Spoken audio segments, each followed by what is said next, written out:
So, NXT, is it next? And by that, I mean, is it really fair to call it developmental at this point? Or should it just kind of be looked at like it's its own show that's on Wednesday nights and features a whole different group of wrestlers than what we refer to as the main roster? I kind of think it should, and it seems like Triple H. I'm pretty sure he came out and said something to the effect of he doesn't really look at it as developmental anymore. He looks at the world as his developmental region, and I think what that means. I heard that we might get an NXT Australia here pretty soon, and with NXT Britain and everything like that, I think the American NXT, at least the American NXT, though, if you saw the British NXT takeover, they put on a great show. I'll probably talk about that a little bit in a little bit. But for now, let's just talk about the American NXT. The level of talent there, it's, in my opinion, it's better than what you get on the main roster.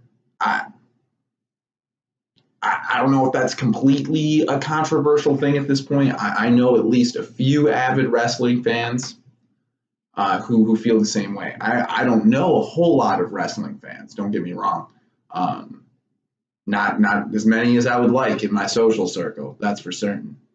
But of the 10 or so that I know really well, I think at least half of us feel that NXT offers a better product week to week on a more consistent basis than any of the other WWE shows. And a couple of my friends that think that we're crazy, or at least that doesn't tell the whole story, they often point out that NXT is a 1 hour show versus, and it's on every week. And I'm pretty sure they film like a 2 or 3 hour show and then break it up into 1 hour shows for us, similar to the way Ring of Honor do their televised events.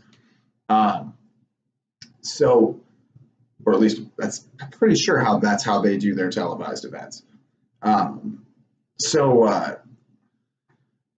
They kind of have a point that from a week to week basis, we're only the people who write NXT and the wrestlers involved in NXT only have they're only responsible for providing us with 1 hour of entertainment every week. And if maybe you could argue that if Raw were done in the same way or SmackDown were done in the same way, that we would get a better week to week, we'd get a better show. Not as much show, but maybe a better hour of television every week. Maybe that's true. They might have something to that argument, but that still doesn't change that the actual wrestlers in NXT are every bit as exciting as Seth Rollins or Braun Strowman or AJ Styles or Samoa Joe or any of these guys that you see on TV every week. I really think that they're just as good, and a lot of them come to the main roster eventually and prove that they're just as good. And it was just how we always thought. There's a lot of the guys that I just mentioned tore it up in NXT and were awesome there. With Finn Balor, I think you could argue that he was more entertaining in NXT than they managed to make him in the regular shows, the big shows. That's hopefully that's going to change. Hopefully, I said a couple of days ago that I thought he was going to win the match against Brock Lesnar, at Royal Rumble. I read some things, and you never know with the stuff that you read. They could change their mind at the last second. I mean, it's all fake. I'm telling you, if nobody else has told you, I feel bad to have to be this guy, but it's all fake. So they could decide. It says right now, what they're saying right now is that Brock actually handpicked Finn Balor to face it at Royal Rumble, because he wants to do a different pace of match and put on a different style of match, and he might actually maybe be emotionally affected a little bit by the fact that we all think a lot of his matches are a little bit samey, and a little bit boring, right? So he wants to start facing some guys that are closer to the cruiserweight size. That apparently that's what's out there.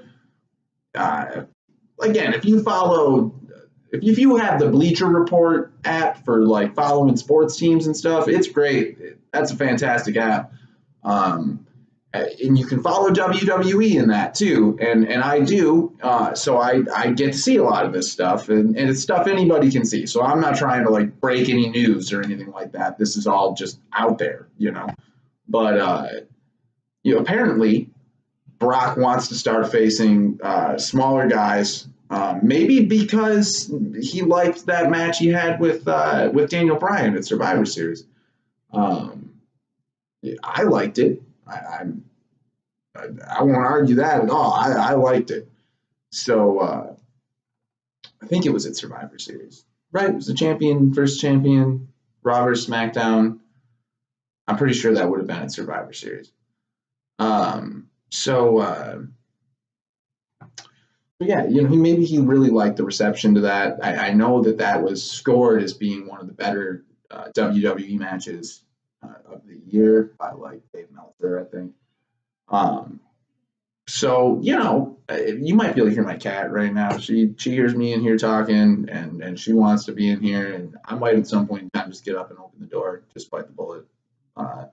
So just so you know, that's what that is. But either way, I was talking about NXT, and I should stay talking about NXT, but Finn Balor, his whole thing about he might have been better in NXT than they've managed to make him in the main roster. Even though maybe he's not going to win at Royal Rumble, I still think that we're going to see a really good year out of him, and maybe even a belt on him before the end of the year. Maybe a belt on him really early in the year. You never know. They could still do something where he wins at Royal Rumble and Brock wins it back in another pay-per-view upcoming before WrestleMania, so that Brock still has it at WrestleMania. I think that's probably, if he's going to win it, more likely than him keeping it all the way till WrestleMania. Let's just be real, right? But NXT, it's the guys they have and the girls that they have. The ladies there are they're really talented. Kairi Sane is electric, just jumping from all over the place. That elbow drop it's cool. It's cool.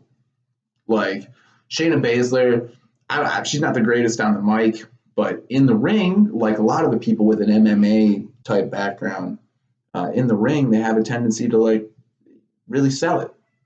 And I think she really sells it. And I really buy her moves and her striking looks more real than a lot of the people that you might see. And I also buy that she's dangerous, scary. I mean, I think we all probably know that a lot of these MMA girls are dangerous. Shayna Baszler seems dangerous. And not to forget the EST of NXT, Bianca Belair. She is one of my favorites. She's quickly become one of my favorite wrestlers, male or female, in all of WWE. Bianca Belair is great. She's fun to watch in the ring. She's very athletic. I guess they said she was like a sprinter or something, or ran hurdles or something at Georgia. And I feel like you can tell that she's not just not at. Back in the day, some of women's wrestling used to be a little bit not about the wrestling, if you know what I mean. I had to think about how I wanted to say that. It was not about the wrestling. You can tell she's about the wrestling. they, Johnny Gargano, Tommaso Ciampa, the Velveteen Dream, Ricochet, Aleister Black, and then even like the mid carders, the guys who are probably going to be there, and it's why I think it's not that big of a disrespect to Cassius Ohno, the fact that he's been doing this forever and he's still on NXT. He's been on NXT and come and gone and back on NXT, I don't know that we'll ever see Cassius Ohno on SmackDown or Raw, and I don't know that that should be that big of a deal. As long as he's getting paid enough money to support the kind of lifestyle that he wants to live, and, he's great on NXT, and his role is great on NXT. So, I just, and the tag teams, the Street Profits, I guess they're moving up Heavy Machinery, but the War Raiders, like Undisputed Era, the tag teams on NXT are they're better than the tag teams on Raw, right? So I think it's weird to consider NXT developmental at this point. And NXT UK, they don't have maybe as many people right now. Maybe that's why that would still be kind of a developmental area, But if you watched NXT TakeOver UK, Blackpool, if you haven't, you should. That was a great pay-per-view. I didn't even know any of the storylines. I've not been watching NXT UK whatsoever. This was the first time I watched it. I mean, I almost am ashamed to admit that, but it's true. First time I watched it, didn't know anybody from anybody else, except for, Pete Dunne and Mustache Mountain. I knew who they were because they've been on the regular NXT enough times, and Pete Dunne he's awesome. Those Mustache Mountain guys are pretty cool too. That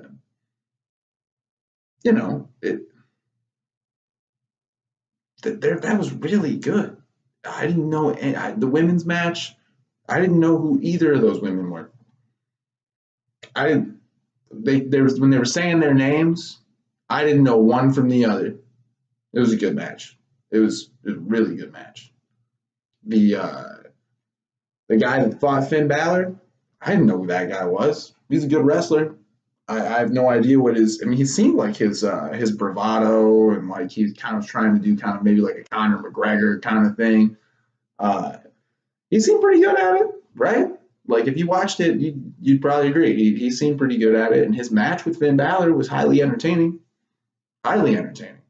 I wish I got to see Finn Balor fight guys his size more in the WWE, but like I said, in the big shows. But Vince doesn't like those guys as much, and that's kind of the breaks. We aren't going to get as many of them, and the ones that we get often aren't utilized in the way that they should be, or the way that they were on NXT, which is my other point of why maybe it should just be its own thing, and we should stop looking at it like these people should eventually get moved up to Raw or SmackDown. Maybe that's exactly not what should happen. NXT, it's almost like if you merged NXT and 205 Live, and it was no longer simply a cruiserweight show, 205 Live, no longer just a cruiserweight show. It was just merged with NXT. You could get a 3-hour show every single week out of the men and women of NXT and the guys on 205 Live, and not even like make it like a obvious division. Have them wrestle each other. Half the guys in NXT, not all of them, but probably half of them. Half of the men in NXT are probably within 15 pounds of your average cruiserweight. Within 15 pounds of 205. I'd bet money. I don't know how much, 50 cents. I don't have a lot of money. That like everybody in Undisputed Era could cut the weight to be on 205 Live if they had to. A la, Buddy Murphy or whatever. Yeah. In fact, sometimes I don't even believe that Buddy Murphy weighs 205 pounds. Sometimes I think he's just small enough that you tell me he's 205, and I believe it, right? I think that's more what it is. And I think that's more what it is with a lot of them. A lot of them obviously look like they're, 180 pounders, but there's certain guys that just I have a hard time believing are 205. And that's fine. I don't care. They're small guys and they don't get used right on the big shows, so it's good that they have their own show to do their own thing with. 205 Live is often some of the best in-ring wrestling that you're going to see in the WWE over the course of the week, but I don't find that the storylines are all that compelling. That guy who wanted to ground 205 Live, what's his name? Drew Gulak? That was funny. It was kind of cool. I kind of like the villainous heel like side of like no more flips. I'm gonna keep it on the ground and beat up on you. I like that. Maybe it's just it didn't with only an hour every week you don't get enough time with it to really let it become a big thing. But like the main event of 205 Live is consistently excellent. Just from like a what you're seeing in the ring standpoint. They certainly have enough talent on 205 Live that like I said, if you combined it with what's already there on NXT, you get a 3-hour show every week. Just maybe that's what they should do. Either way, I think that it's pretty obvious that what they have going on over there is it's a little silly to think of it like it's minor league hockey or something like that, which I say that and I don't want to dig at minor league hockey. A lot of those guys end up going to the pros, and every single one of them that doesn't is way better than anybody else I've ever met at playing hockey. So, yeah. But it's a little weird to compare NXT to something like that. These guys are full-on pros. I feel like you're hard-pressed to find guys that are consistently on TV, on Raw and SmackDown, that seem like they're like on the level of talking about a Major League Baseball player, like somebody like Clayton Kershaw, in comparison to a minor league player with nobody really knows much about him. He's developing, I don't feel like that's the comparison when you look at a guy like AJ Styles and you look at a guy like Aleister Black or Johnny Gargano or Tommaso Ciampa or definitely somebody like the Velveteen Dream. AJ Styles is a great wrestler. I don't think he's that much better than any of those guys. They're all pretty damn good too. Anyway, what do you think? This is something where I'm just kind of musing and I'm not really reviewing the last episode of NXT so much as I just watched it and kind of wanted to talk about why we insist on calling it developmental. Or maybe not even we, why the WWE, and maybe that's kind of changing. Anyway, I'll see you in a couple of days. We're going to have Scott on, like I said. He's an animal, so that's going to be a lot of fun. I don't know what I'm getting myself into. All right, see ya.